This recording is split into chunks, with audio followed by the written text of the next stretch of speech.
Hola, hola queridos amigos y hermanos. El Señor les bendiga y les guarde. Para mí, su servidor Manuel Ospino, es verdaderamente un privilegio acompañarlos nuevamente en esta ocasión, en este estudio y comentario de la lección de la escuela sabática, que en esta ocasión reflexiona sobre la lección número 3, titulada Cuando tu mundo se cae a pedazos. ¿Con qué finalidad? Con la finalidad de que al analizar, comprender la difícil circunstancia histórica, la difícil situación histórica que vive el rey judío Acaz, descrita en el capítulo número 7 del libro del profeta Isaías, nosotros podamos afirmar, afianzar nuestra fe en el Señor Jesucristo, en nuestro Padre Celestial, como el único que puede librarnos verdaderamente de nuestras dificultades y angustias. De eso se trata esta lección. Así que te invito en el nombre del Señor a que podamos elevar nuestras mentes y corazones en oración a Dios, para que así podamos ser dirigidos por nuestro Padre Celestial. Oramos juntos. Nuestro Padre Celestial, bondadoso Señor, en el nombre de Jesucristo, nosotros el día de hoy venimos delante de tu trono, en el nombre de Jesús, para que cumplas tu promesa maravillosa para nosotros, de que guiarías nuestras mentes a la contemplación y conocimiento de toda verdad, según es en Cristo Jesús. Por medio de tu Espíritu, Señor, guíanos, ilumínanos. Por amor a Jesús, permítenos contemplarte hoy, y al contemplarte, Señor, como está en tu palabra, podamos ser transformados de gloria en gloria a la misma imagen de tu Hijo Jesús. Te lo pedimos por la fe en Cristo Jesús. Amén. Muy bien, quiero invitarles a que podamos considerar el capítulo número 7 del profeta Isaías. En este capítulo, nosotros vamos a encontrar el mensaje que Dios le envía al rey Acaz en ocasión de lo que pudiésemos llamar la circunstancia histórica más angustiante y difícil que este rey judío podía haber atravesado. ¿De qué se trata? ¿Qué es lo que está ocurriendo aquí en el capítulo número 7 de Isaías? Vamos a leerlo detenidamente para que podamos tener al mismo tiempo un contexto histórico y extraer de este contexto y del mensaje de Dios enviado a través del profeta Isaías lo que el mensaje de Dios pudiese significar para nosotros cuando también vivimos momentos difíciles. Vamos a leer. Dice el primer versículo del capítulo 7 de Isaías lo siguiente. Aconteció en los días de Acaz, hijo de Jotam, hijo de Usías, rey de Judá, que Rezín, rey de Siria, y Peca, hijo de Remalías, rey de Israel, subieron contra Jerusalén para combatirla. Y ahora el escritor nos dice algo que Acaz en su tiempo y en su momento histórico no sabía, pero al decírnoslo a nosotros, el escritor nos pone en contexto de la certeza del mensaje que nos va a ofrecer. Dice el versículo 1 al final, pero no la pudieron tomar. Esta conflagración, esta unión entre el rey sirio y el rey de Israel del norte en contra del rey judío Acaz, para venir a tomarla y poner en su lugar a un rey o a un vasallo que les fuese útil en el contexto histórico que vivían, no dio resultado, nos adelanta el autor inspirado. Pero Acaz no sabe eso, y por esa razón notemos lo que nos dice el siguiente versículo. Dice así: y llegó la noticia a la casa de David, esto es, el reino de Judá, el reino del sur, diciendo: Siria se ha confederado con Efraín, y se le estremeció el corazón y el corazón de su pueblo, como se estremecen los árboles del monte a causa del viento. Nota esto. Cuando Acaz y el pueblo de Judá escuchan que contra ellos viene el rey del norte de Israel y el rey de Siria para tomar la ciudad, para sitiarla y luego de ello destruir, digamos, a la casa de David, para poner en lugar de la casa de David un vasallo que les fuera útil al rey de Siria y al rey de Israel del norte, con la finalidad de protegerse de manera confederada contra los avances que desde el norte hacía el rey Tiglat-Pileser III, rey de Asiria.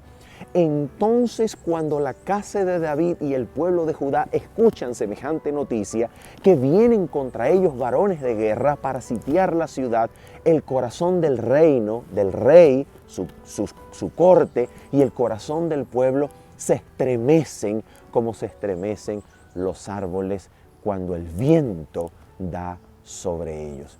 ¿Qué es lo que está ocurriendo acá y por qué es tan terrible lo que está sucediendo? Notemos esto. En primer lugar, ¿qué es un sitio? ¿Qué cosa es subir contra una ciudad y sitiarla? ¿Qué cosa es eso? Notemos esto.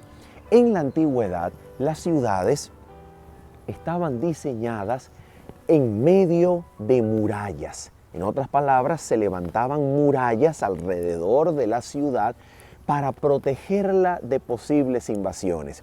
Y estas murallas que permitían que el pueblo de la ciudad saliera y entrara a través de sus puertas, protegían entonces la ciudad de posibles invasiones, pero en un posible sitio. ¿Qué cosa era el sitio?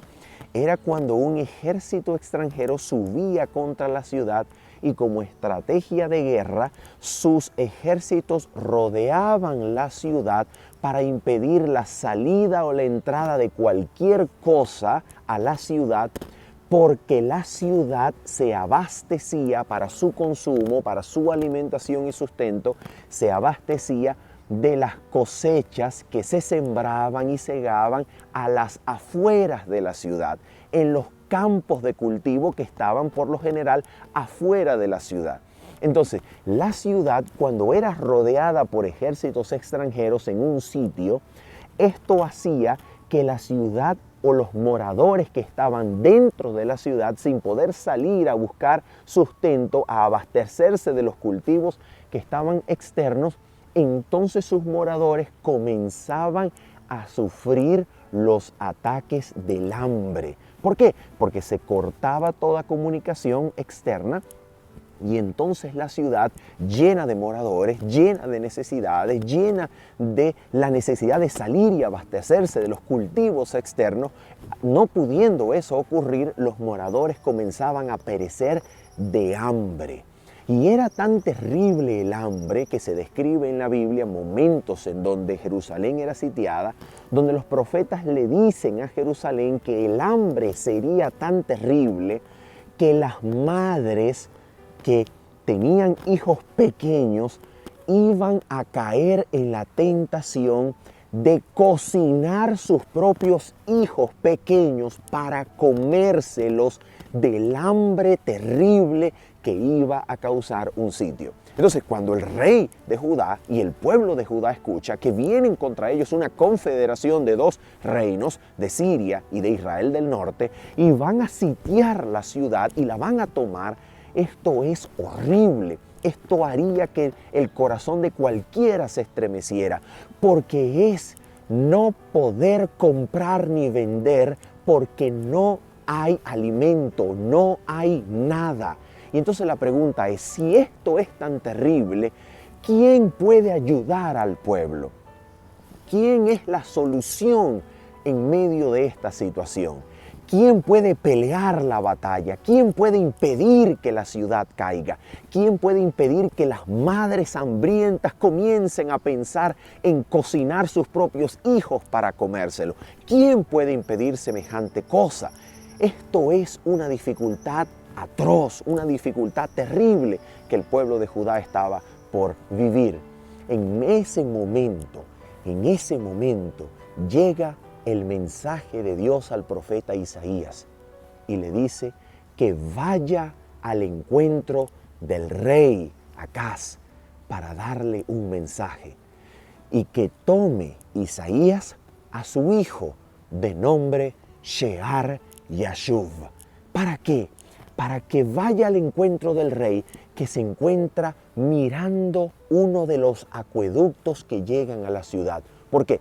Porque en época de sitio, cuando la ciudad se ve rodeada por ejércitos extranjeros, lo que te puede salvar es que a la ciudad le entre agua de una fuente que los ejércitos enemigos no hayan conocido y con el agua que entra puedas sembrar y cultivar dentro de la ciudad para no perecer de hambre si el ejército extranjero llega a rodear los muros de tu ciudad. Entonces el rey Acaz, como estratega de guerra, está inspeccionando uno de los acueductos y se encuentra con él el profeta Isaías, que tiene a su lado a su hijo llamado, como dijimos, Shear-Yashub.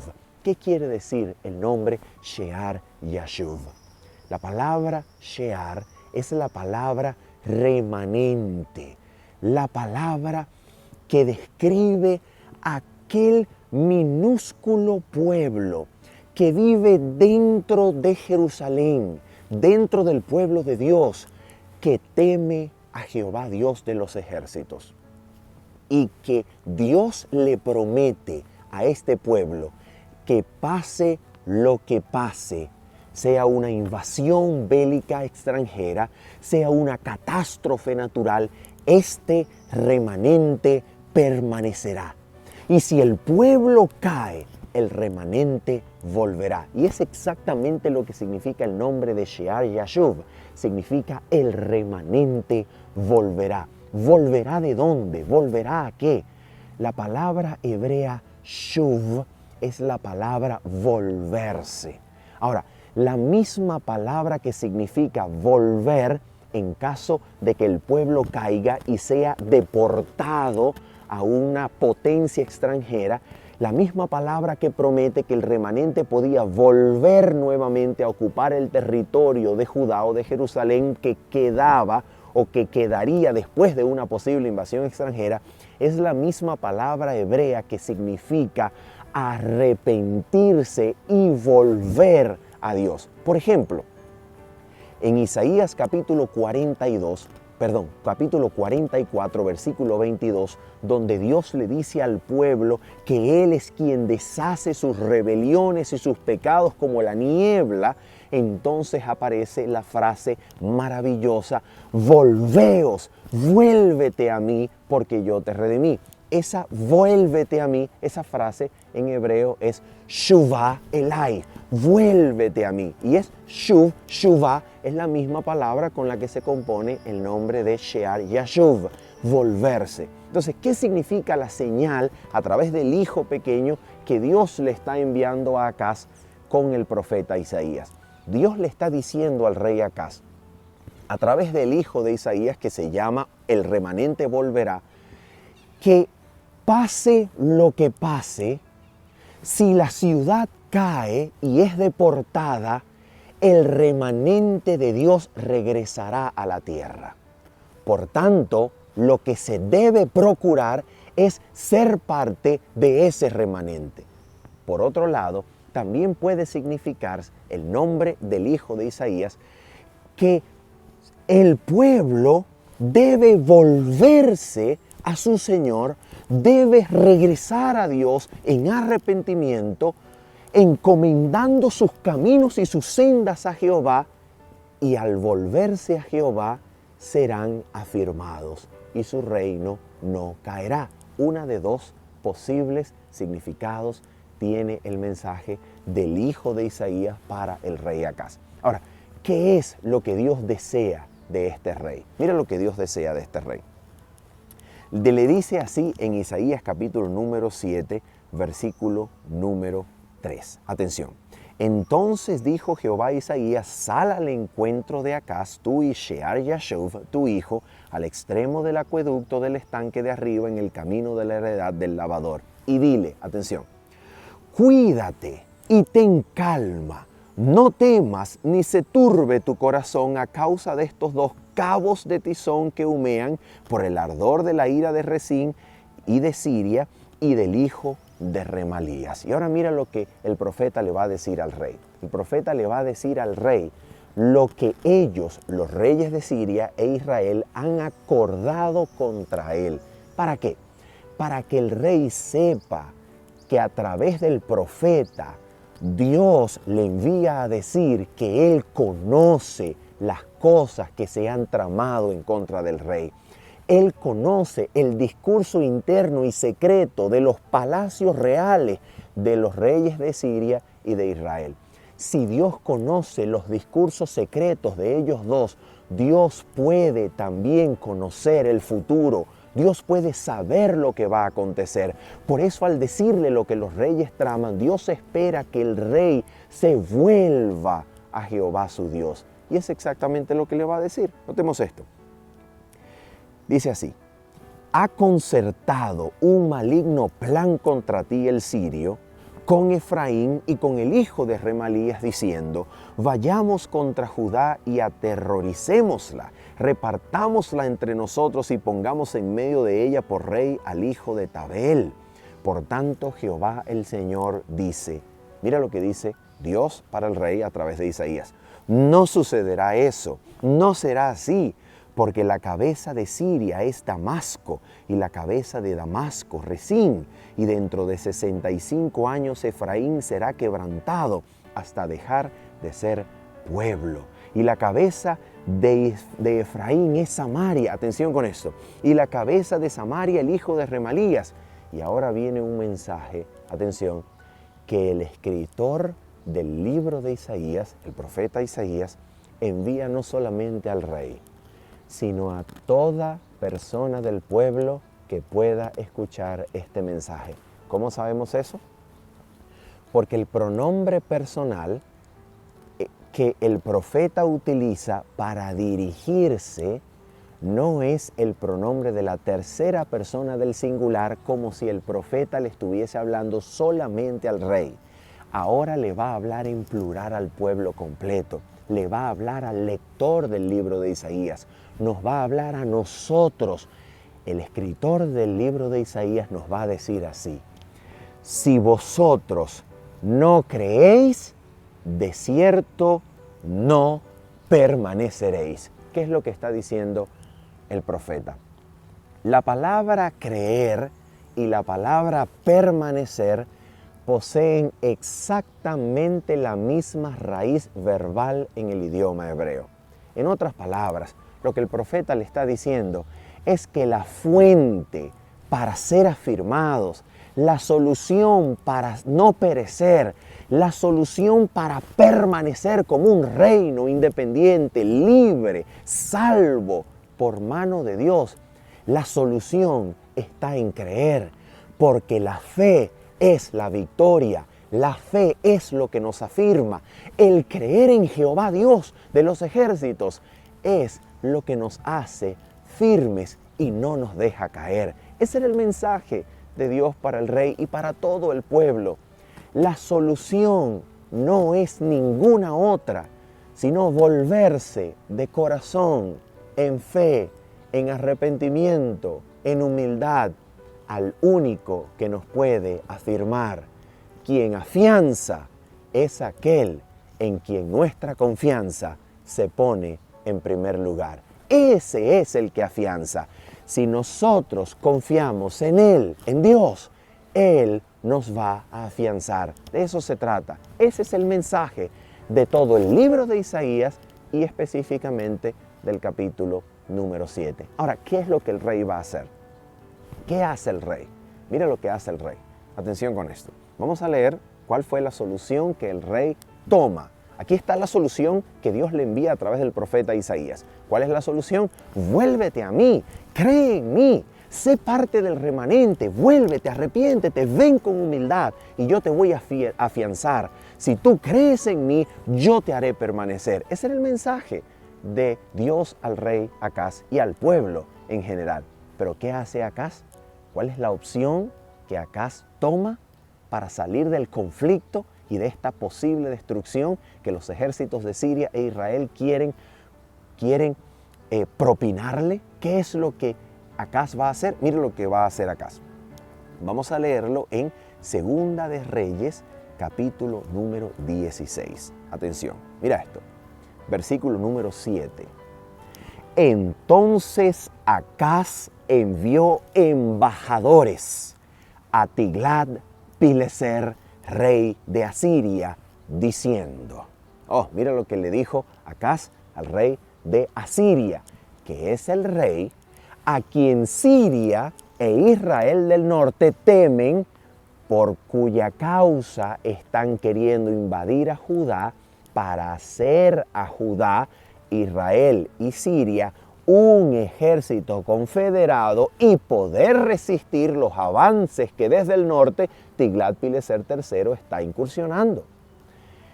Entonces el hijo de Judá, el rey de la casa de David, en vez de confiar en el Señor que le dice, si crees, serás afianzado, entonces en vez de confiar en Dios, lo que hace es enviar embajadores al rey de Asiria para que el rey de Asiria, Tiglat-Pileser III, lo proteja y lo salve de Siria y de Israel. Mira lo que pasó. Yo soy tu siervo, envió a decir el rey de Judá al rey de Asiria. Yo soy tu siervo y tu hijo. ¿Cómo es eso? ¿Acaso desde el reinado de David, desde el momento en que Dios unge al rey de David, no es el rey el hijo de Dios? De acuerdo con el Salmo número 2, el rey de la casa de David, de acuerdo con Segunda de Crónicas capítulo 7, ¿no es el rey del trono de Judá quien es hijo de Dios? Pero ahora mira lo que dice el rey de Judá. Yo soy hijo del rey de Asiria. ¿Por qué razón sucede eso? ¿Por qué razón como seres humanos preferimos confiar? Mira, preferimos confiar en una cuenta bancaria, en un tratamiento medicinal, en una solución orquestada, fraguada y creada, aunque sea por soborno, aunque sea por mentira, aunque sea por cualquier estrategia humana, aunque sea por cualquier falsedad. ¿Por qué preferimos confiar en una estrategia humana antes de creerle al Creador del universo, aquel cuya palabra no falla, aquel que tiene los tesoros de la sabiduría en sus manos y los recursos naturales le obedecen? ¿Por qué preferimos nosotros crear una solución antes que confiar en Dios? ¿Por qué razón? ¿Cuál es la causa por la cual se nos hace más fácil confiar en lo que vemos, en lo que podemos tomar con nuestras manos, en la solución que nosotros mismos podemos diseñar antes que humillarnos delante del Señor y creer que Él nos va a sacar? ¿Por qué razón? Es exactamente lo que está sucediendo con Acaz. Acaz dice, yo mejor me confío en el rey de Asiria, yo mejor saco los tesoros de la casa de Jehová y le envío el oro, el bronce y la plata, se lo envío a Siria para que Asiria me libre de Israel del norte y de Siria, que antes confiar y humillarme delante de Jehová, Dios de los ejércitos. ¿Por qué razón? ¿Por qué razón si estamos en una dificultad económica, por ejemplo, preferimos endeudarnos y pedir dinero a intereses antes que pedirle de rodillas y esperar que Dios supla? ¿Por qué razón si estamos enfermos antes de creerle a Dios, antes nos buscamos cualquier tratamiento, hacemos cualquier cosa, vamos a cualquier médico, que no está mal, pero que de último pone la confianza en Dios? ¿Por qué razón, por ejemplo, cuando tengo un problema marital, un problema en mi hogar, por qué razón primero busco al psiquiatra, al psicólogo? ¿Por qué razón busco al terapista mental antes que pedirle a Dios que con su palabra y sus promesas renueve mi mente para ser capaz de sufrir el agravio, para moldar mi carácter y al cambiar mi carácter, reformar mi hogar? ¿Por qué es más fácil crear con mis manos la solución antes que poner mis manos en las manos de Dios para que con su fuerza y su brazo Él me levante. ¿Por qué razón? De eso se trata todo el libro de Isaías. De eso se trata. Ahora mira esto. ¿Qué es lo que va a ocurrir?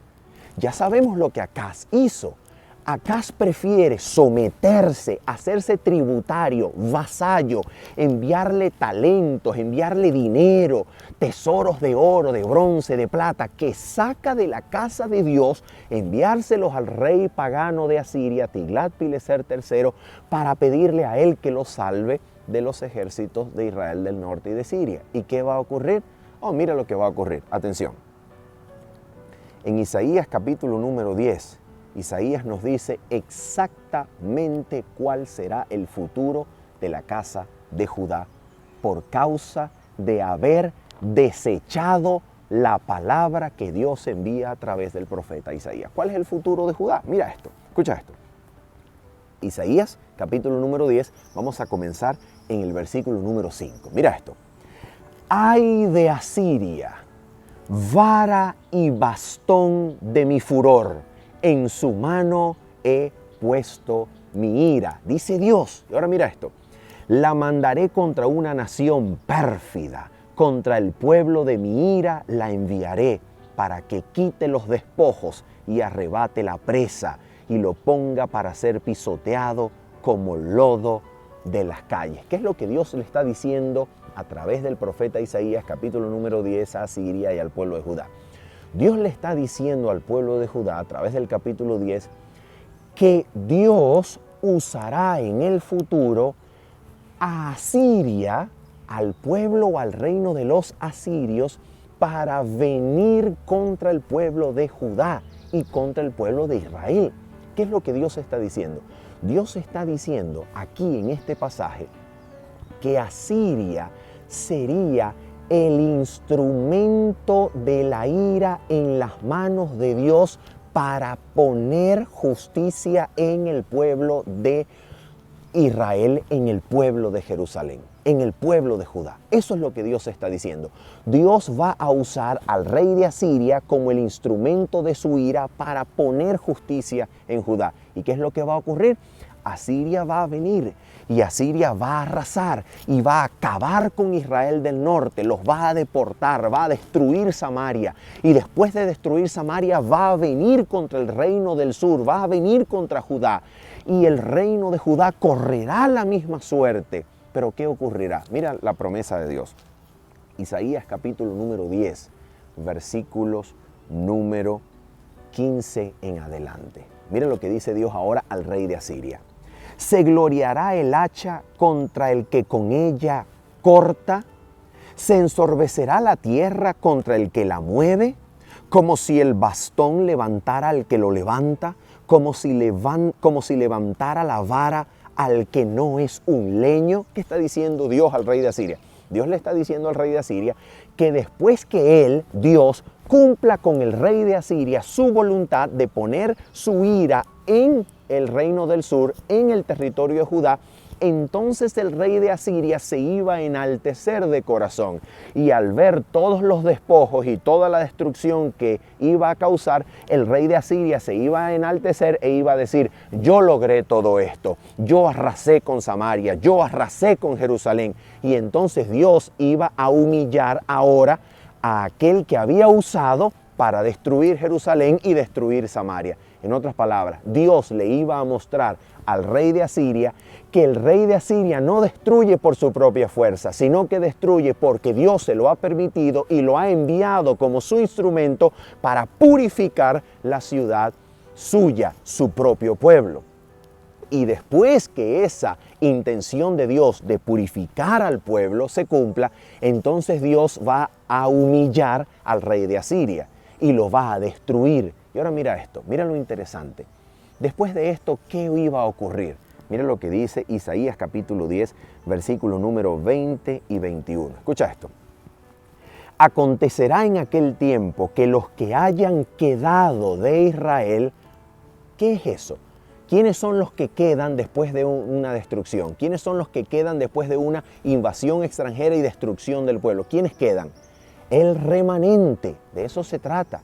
Quienes quedan en la tierra sin ser muertos, sin ser llevados, o que habiendo sido llevados regresan a la tierra original, son el remanente, el pequeño pueblo, la pequeña manada que por haber sido fiel al Dios verdadero, Dios no permite que perezcan, sino que disfrutan del fruto que la tierra producirá o volverá a producir cuando sea restaurada. De eso se trata. Ahora mira esto.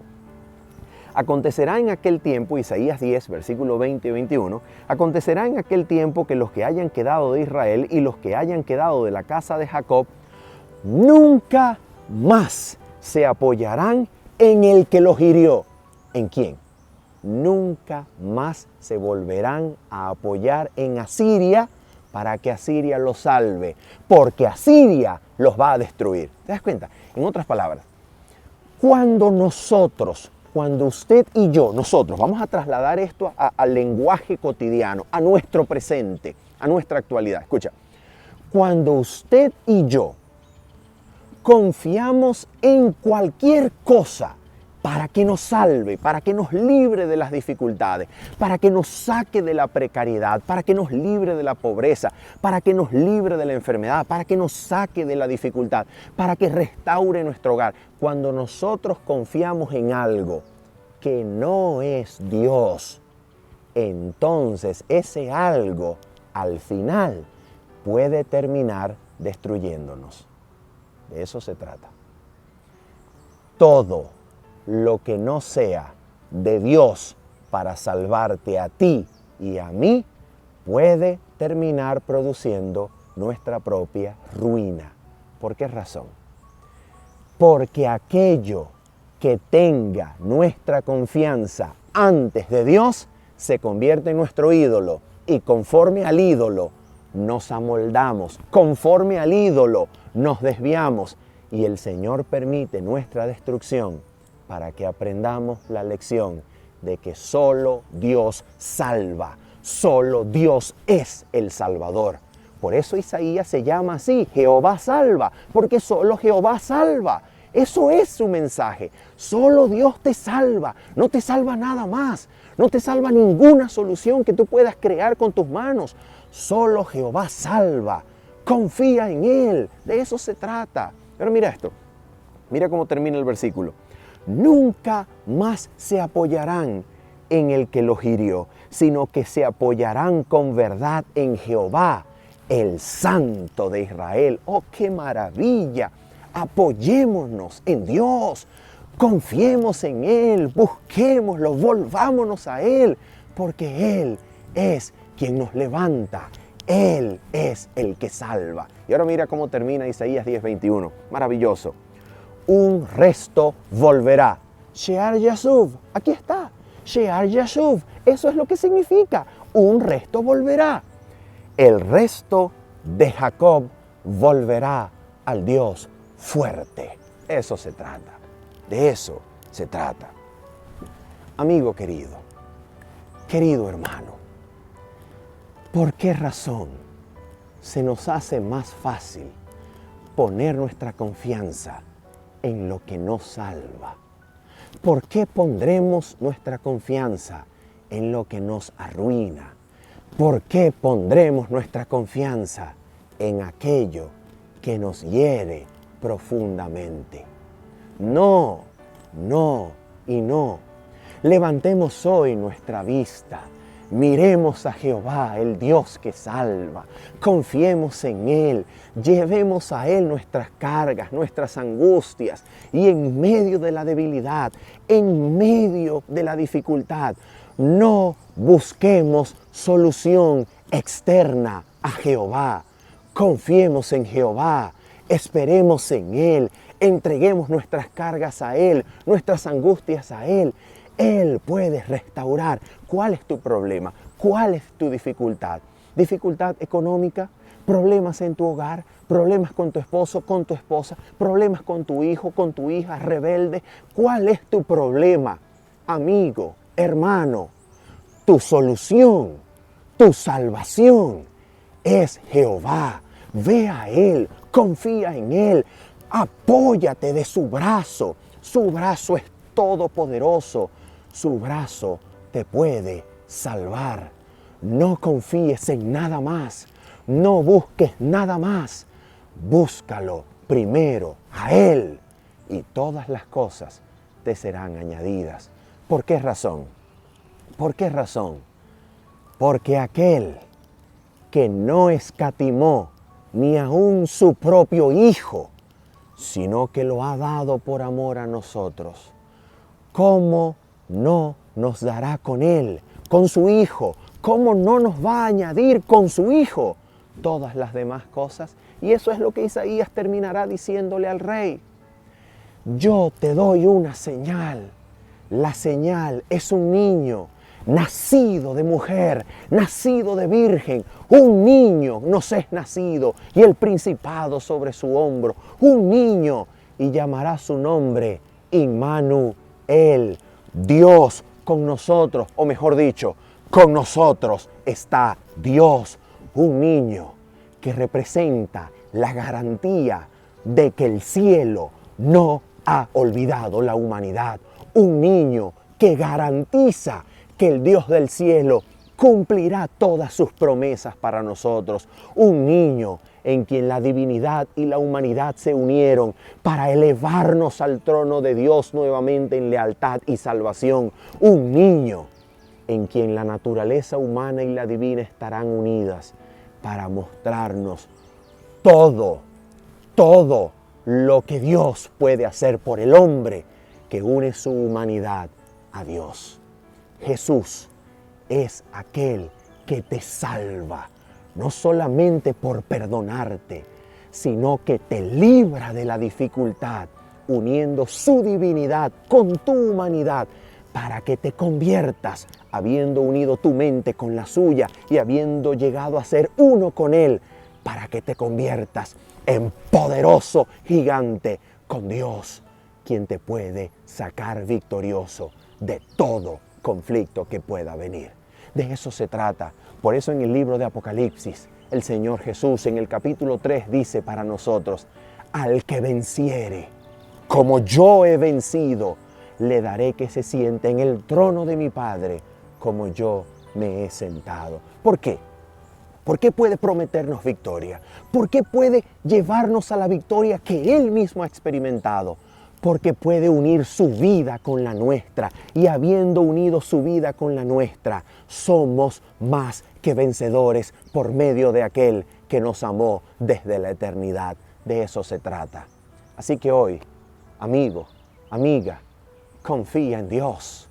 Entrégale a Cristo tu humanidad para que Cristo una su divinidad contigo y te dé poder para vencer cualquier conflicto. Cuando no puedas comprar ni vender, cuando no puedas ver una solución humana, tranquilo, Dios está llegando y es tu solución. Habiendo dicho esto y esperando que el Señor bendiga tu vida para crecimiento espiritual en la gracia de Cristo, se despide hoy tu servidor Manuel Ospino diciéndote: bendiciones. Chao, chao.